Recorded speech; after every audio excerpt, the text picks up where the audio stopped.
Hey everyone, welcome back to my STL series.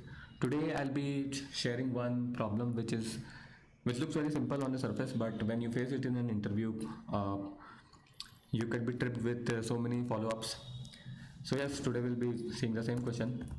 So the question is very simple. The question is that you have to find a frequency given a vector. You'll be given a vector and you'll have to find the frequency of all the elements in the vector. So to give you a more concrete example, this is something which I would want. Void find frequency vector vec, and then you have to, in the end, you have to print the frequency of the elements in this vector. So and the candidate just need to implement this function. He doesn't need to implement the input and output. So I've seen that a lot of candidates do something like this. Map, they would just straight away go to map. They will not even ask for any requirement, and they will just say auto x vec mpx plus plus, and they would, okay, wait a second, let me just print the map. Cout x dot first,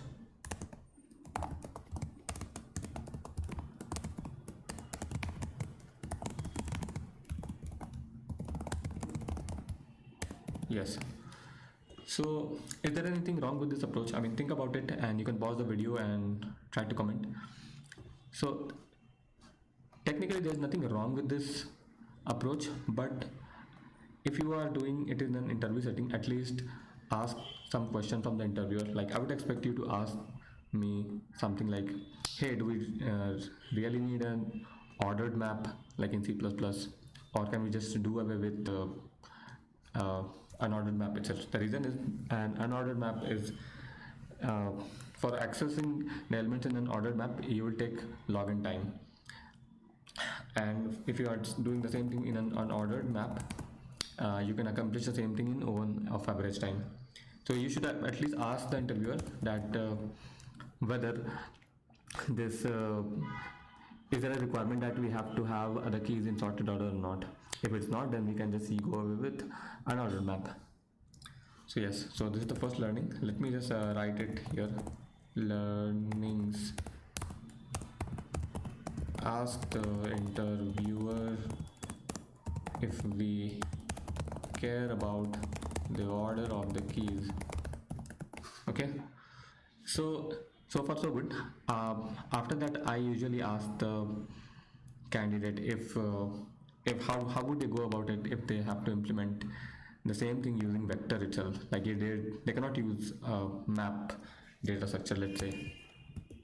So again, I see that some interviewer would just, without asking any question, any clarifying question, they just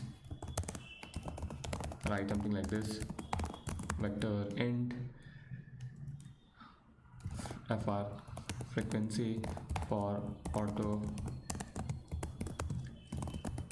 You can like simultaneously you can just keep thinking why I am not very happy with this approach, or why I might not be satisfied with this approach. So auto x int I equal to 0, I less than fric dot size I plus plus. This is the key and this is the value. Okay,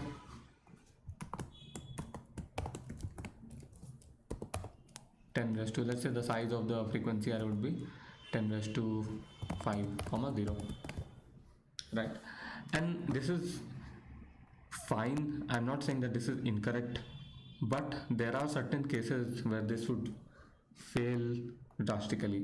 Think about them and then we can resume. You can pause the video and try to think about it, where this code would fail. Okay, so I hope you would have thought. So imagine if my vector contains So the idea is that we are just adding the elements to the frequency array and doing a frequency x plus 1. What if the elements in the vector are more than 10 to the power 9, or less than more than 10 power 5, 10 power 6, or anything? You can increase it to 10 power 6. Let's say I increase it to 10 power 6. What if I say that the elements in the vector vec are greater than 10 to the power 6? Can you increase it to 10 power 7? Yeah, you can try, but there's a limit up to which this frequency array vector can be resized. Like you cannot resize it to 10 per 8 or 10 per 9. It will consume a lot of memory and it would be a huge waste of your resources. Because if you see, let's say, what would my vector vec look like? Let's say if it looks like this: 1 2 3 1 2 4 100, and let's say 10 to the power 15, 10 power 8, and just for that, and this vector vec has just 1 2 3 4 5 elements, and for that you need to create a vector of frequency which has like 10 to the power 8 elements. All of them will be 0. All of them will be 0. Think about it. And then when you are calculating the frequency, this one would be 1, the one at index 1 would be 1, 0 1 1 0 1, and then again all of them will be 0, and then in the end, which will be 10 to the power 8th index, it will be 1. So you think how much space we have wasted here. So all of these things you need to clarify with your interview, otherwise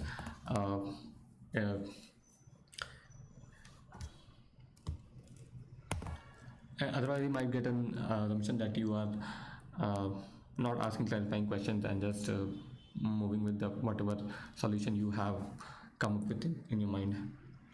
Okay, so this is the second learning. Ask about the range of values, range of values in the vector vec. Okay, this is still, let's say the interviewer says that okay, it's guaranteed that the number in the vector vec can be maximum till let's say 10 to the power 4, 10 power 4.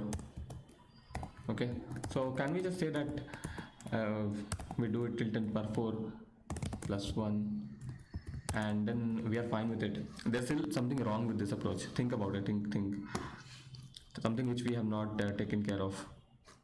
Think about it. Pause the video and comment it. So another thing is that if you notice, we are not taking care of negative element. What if my vector vec has negative elements? How are we going to handle this? Can we handle this in this case? We can't, right? If let's say if I have a vector like, if vec contains -1 -2 -100, and I do frequency of -1 plus plus, arrays don't support negative indexes, right? Vectors don't support negative indexes. At least in C++ they don't support.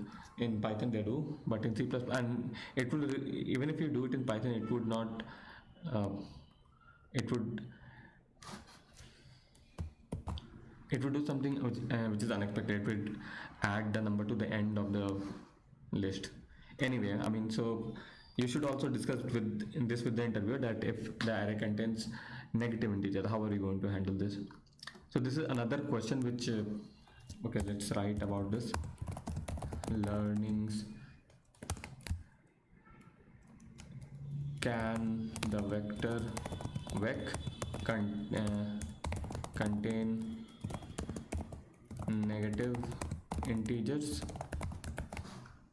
If so, how are we going to handle it? This is so this is the final question which I ask my candidate. Is, let's say that it is guaranteed that the vector vec will contain values between 1000 till 1000. This is guaranteed. And then how are we going to handle, like how are we going to store the frequencies? And you cannot use a map in this case. This is a restriction which I impose. So how are you going to use it? Think about it again and comment. Okay, I hope you have thought about it, and it would be best if you would have come up with the solution all by yourself. But let's see how are you going to do this. So I will define my vector int with size as frequency and size as, let's say 2001, let's say 2100, just for, and then I would say int I equal to 0, I less than vec dot size I plus plus. And then when I'm doing frequency, I will not do vec I plus plus, because vec I can be negative, right? So what I will do is that I will shift the values of vec I by 1000, because this can at max go till minus 1000, right? So if I do it as plus 1000, what will this become? This will become, if let's say my vec contains element like this, minus 1000 minus 500 1 200. Okay, let's say my vector is something like this. So if I do something like vec I plus 1000, then this will become 0, this will become 500, this will become 1001, and this will become 1200. So all of the elements will be shifted by a thousand place. So whenever I have to print the frequency, I would print something like this: cout I minus 1000 and frequency of I. Think about it, why are we doing minus 1000? Since the reason was that we added 1000 here, we have to subtract 1000 here, so just to adjust. Let's run it once and we'll see it in action. Let's say my vector is something like vector int vec equals this one, curly braces, not, and let's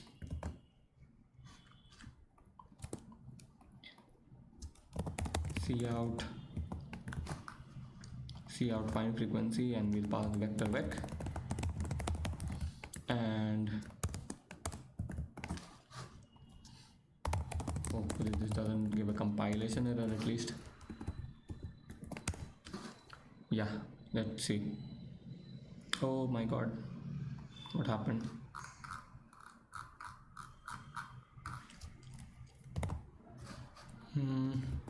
Okay, I think, yeah, we cannot see out a void function, right? Let's try to run this.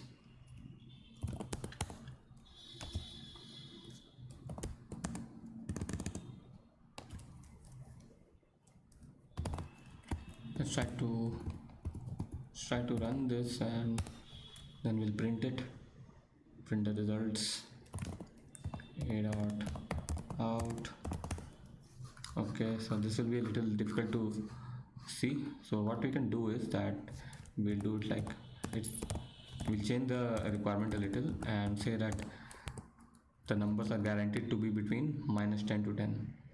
It's guaranteed to be between minus 10 to plus 10, and hence we'll just take 21 numbers, we'll add 20, and then we'll subtract 20. Cool. Let's run it again. Okay,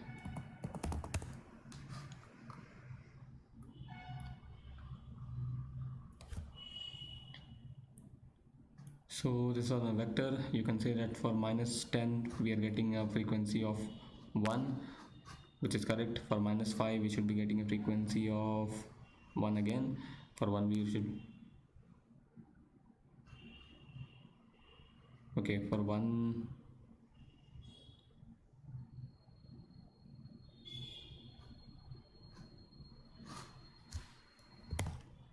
okay, so it was guaranteed that the number is between minus 10 to 10, right? So I'll just add plus 10 here, and I'll add minus 10 here. So now you can see that the results are between let's see, for minus 1 minus 10 we get 1, for minus 5 we get 1 again, for 1 we get 2, which is correct, for 2 we get 1. Let's try to change it a little, and then we will see minus 10 again. So now for minus 10 it should print 2, and for 2 also it should print 2. Yes, that's correct. For minus 10 it is printing 2, for 2 it is printing 2, for 1 it's 1. So yeah, this is correct. So you see that how a very simple question can be manipulated by the interviewer, and the follow-ups which can be asked can trip you if you are not prepared well. So this is something which I usually ask to test the fundamentals of the interviewer, not the interviewer, the candidates. So yeah, I hope this was helpful in some ways, and take care. Goodbye. We'll see you in the next video. Bye bye. Stop recording.